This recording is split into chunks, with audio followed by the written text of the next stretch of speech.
Hey, thanks for joining us this side. We really appreciate your time.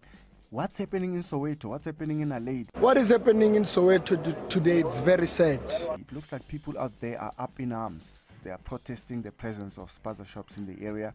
They're demanding that all Spaza shops that are operated by foreign nationals be shut down. This follows the deaths of 5 kids that died after consuming material or items from a Spaza shop. These people are murderers. They've killed children, 5 of them. These people are not compliant. Apparently it was knickknacks.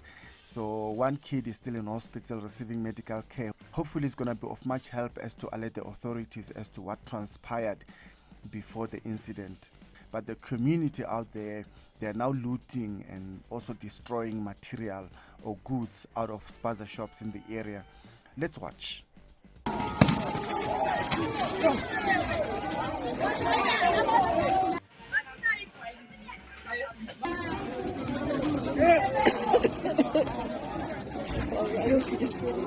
Take you a minute at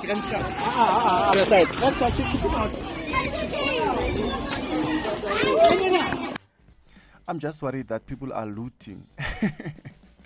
Why do you loot from a Spaza shop where kids died after consuming material from the same Spaza shop? Why would you loot that kind of Spaza shop? We tried to speak to them. Then they gave us an answer to say they are going to loot, but they won't eat the food that they would loot. They just want to damage this food and make sure that they leave no trace of their products. So hopefully they're not looting food, because it wouldn't make sense.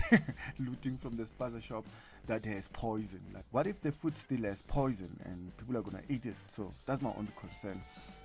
Yeah, previously we've seen that communities were crying to say, oh, want the Spaza shops back, want my friend back, want my friend back. But now they want them gone again. We'll be watching this one, We'll be watching this one very, very closely.